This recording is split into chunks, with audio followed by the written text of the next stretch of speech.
Hi, my name is Noel Davis with Wormiculture, and we are here with the big bin. This one is 4 feet wide, 2 feet deep, and 2 feet tall.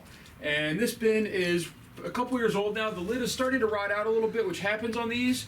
The wood does not last forever, obviously outside in the elements here. So we're going to fill this up on one side, and we're going to get this ready to actually use.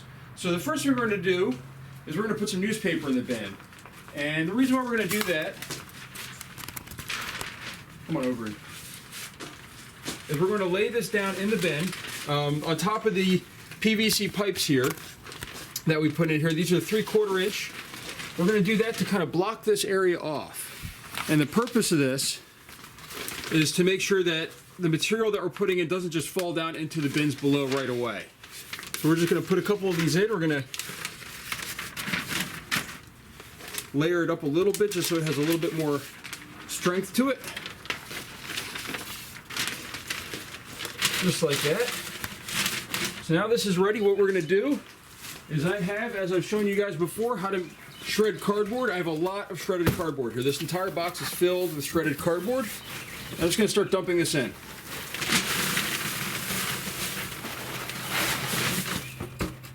Now it looked like a lot of cardboard, but it only filled up halfway on one side. So it just shows how big this bin really is and how much it can hold. So there we go. This is all evened out now. It's dry cardboard. So what I'm going to add now is actually one of my worm bins that's currently working. So this is actually pretty full. I have food in there already. It's pretty moist.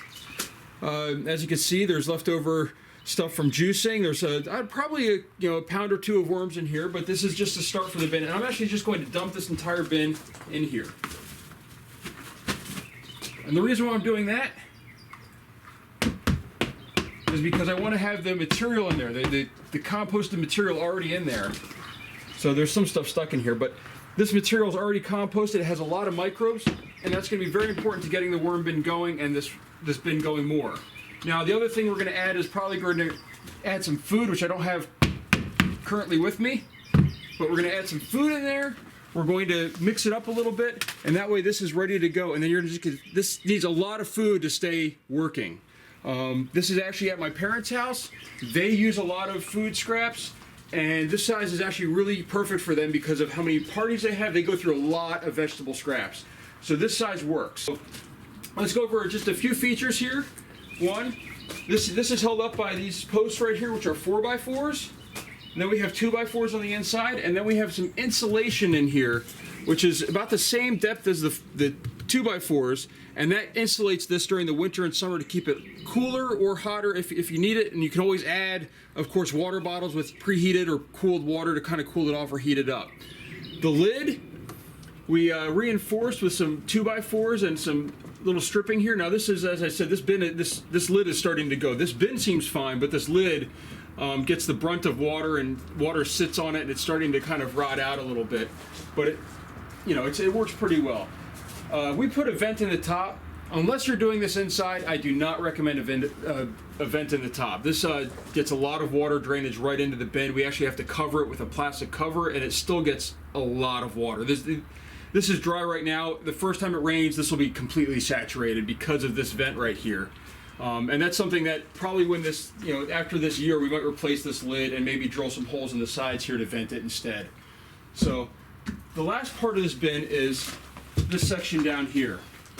We have a little hook, and there's a section under here. We have these bins. Now, as I said, they do fill up with some water. It's okay in here right now, but these bins catch all of the stuff that goes through the PVC pipe we have in there. And we have a shelf here for them to sit on, and they sit in here very snugly. They actually all overlap each other, so it either falls on the side of it, but a lot of stuff doesn't fall through it. And then we have this thing here, right here, to just kind of keep it closed to keep animals out or anything else that might want to get in there. So that's the way this bin works. It's been working. Last year we didn't have it working. It actually froze solid during the winter, and we had to get rid of everything. But we're restarting it now, and hopefully this bin works pretty well. So thank you. I hope you enjoyed.